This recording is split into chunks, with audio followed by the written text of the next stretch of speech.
Bonjour à toutes et à tous, c'est Axlep et aujourd'hui on va parler d'un film de super-héros, pas n'importe lequel, un film du MCU. Alors oui, j'entends déjà dire tous les cinéphiles que le MCU c'est pas du vrai cinéma, donc ça mérite pas d'être discuté ou quoi que ce soit. Mais je suis pas totalement d'accord avec ça. Certains réalisateurs arrivent à montrer leur propre vision des personnages et de leur univers en donnant une version définitive et quand même un peu créative sans vouloir remplir les cahiers des charges bêtement. On peut prendre comme exemple Ryan Coogler avec ses films Black Panther, James Gunn avec sa trilogie des Gardiens de la Galaxie, Sam Raimi avec les deux premiers Spider-Man et le dernier Doctor Strange, et Chloé Zhao avec Les Éternels par exemple. Donc voilà, tout ça ce sont des films plus ou moins appréciés, et certains même sont pas trop appréciés parce que ça rentre pas dans la sainte continuité du MCU, ça fait pas avancer l'intrigue, du coup plein de gens fermés d'esprit viennent à considérer ces films nuls juste parce que ils viennent pas raconter l'histoire qu'ils veulent. Ce que je trouve bête. Enfin bref, aujourd'hui on va parler du meilleur film du MCU, selon moi, Avengers. Tout d'abord, le film a été teasé à la San Diego Comic-Con de 2006 par Kevin Feige, lorsque les premières bâtisses du MCU furent annoncées. Il y a aussi eu d'annoncer un film Iron Man, qui à l'époque était la priorité du studio. D'ailleurs, je vous conseille d'aller voir le making-of, qui montre comment le MCU s'est construit à partir de rien, ce que je trouve très intéressant. Il y a aussi eu un film Hulk, qu'on ne savait pas trop si c'était une suite au film de 2003 de Ang Lee, ou une nouvelle version du personnage.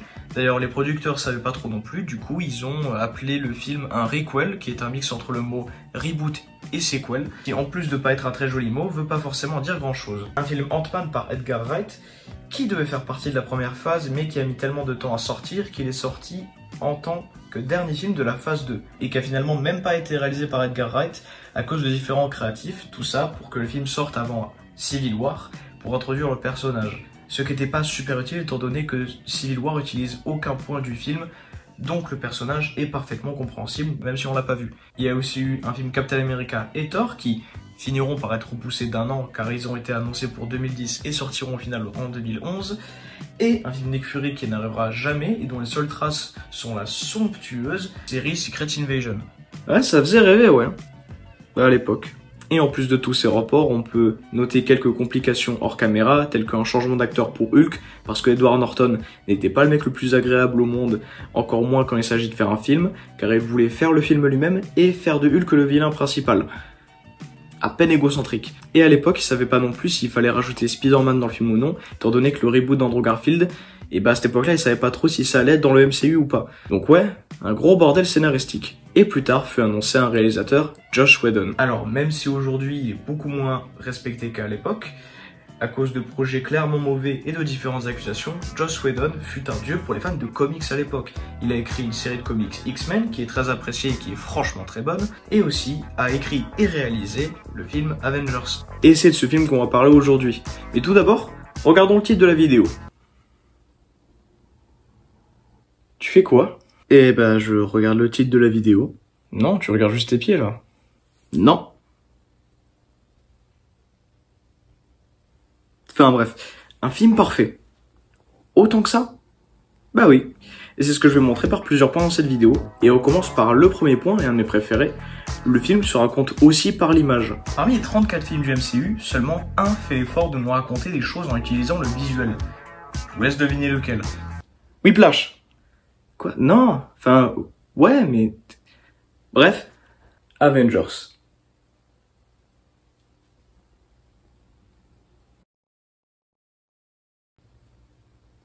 Tu sais faire ça, toi? Faire quoi? Ouais. Un de mes exemples préférés de la narration visuelle du film, c'est lors du dialogue entre Black Widow et Loki. Le dialogue se finit avec Black Widow qui comprend le plan de Loki, déclenchant la colère de Bruce Banner pour le transformer en Hulk, afin de détruire l'héliporteur. Et pourtant, au début de la scène, la lumière de Loki tend vers le vert, la couleur de Hulk du coup. Mais plus subtil encore, au milieu du dialogue, Loki apparaît en train de parler de manière très agressive, et est montré à travers un reflet déformé, en grossissant, petit à petit, comme Hulk.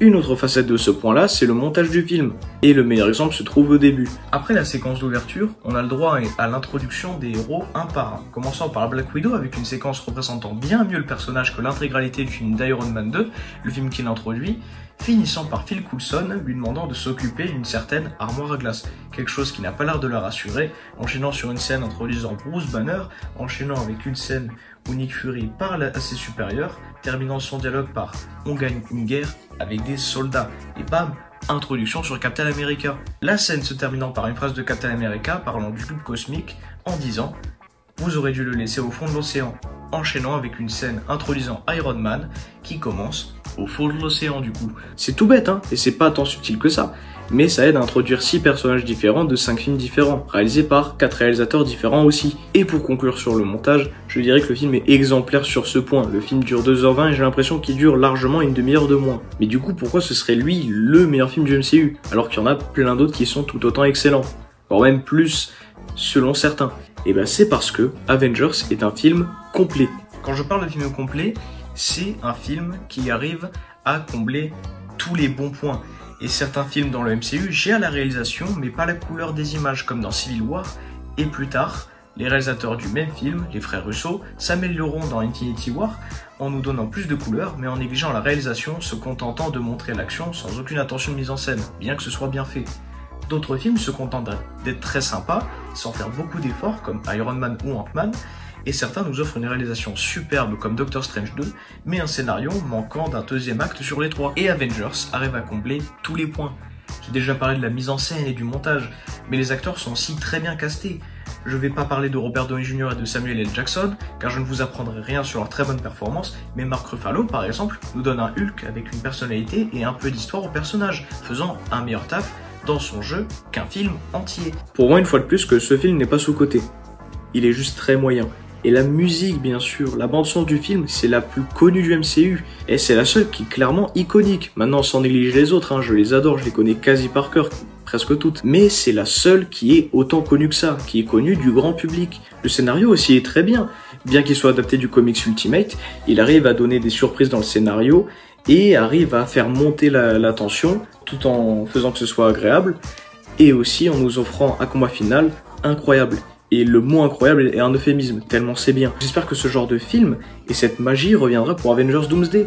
Et même si les frères Russo sont de retour et que je suis sûr et certain qu'ils nous offriront du divertissement pur comme on l'aime, je suis toujours encore très mitigé pour le casting de Robert Downey Jr. en Doctor Doom. Ça peut et ça va marcher dans l'histoire, je pense qu'ils trouveront un bon moyen de l'introduire au MCU, mais c'est de l'irrespect pour le personnage et ses origines roumaines qui sont très importantes. Et ça aurait clairement pu se faire avec un autre acteur. Maintenant, c'est à la fois un aveu d'échec pour avoir choisi Robert Downey Jr. en pensant que les problèmes vont se régler par magie, mais c'est aussi une prise de risque, parce que comment faire comprendre au grand public que le grand héros qui est mort il y a quelques années va revenir en tant que grand vilain. Donc c'est très compliqué de faire comprendre ça sans incohérence et sans confusion au grand public. Enfin bref, ce film a parfaitement réussi à remplir les attentes de moi à 6 ans et continue à les remplir aujourd'hui. Merci beaucoup d'avoir regardé ces vidéos, ça m'a fait énormément plaisir de vous parler de ce film parce qu'il me tient beaucoup à cœur. Mais aussi ça m'a fait plaisir de vous parler une dernière fois pendant l'été. Maintenant j'essaierai de faire d'autres vidéos peut-être dans l'année, mais c'est vraiment pas sûr étant donné que là je vais attaquer des nouvelles études, donc j'aurai vraiment encore moins le temps. Donc maintenant j'espère en sortir au moins une ou deux d'ici la fin d'année. Enfin bref, c'était Axlep, au revoir.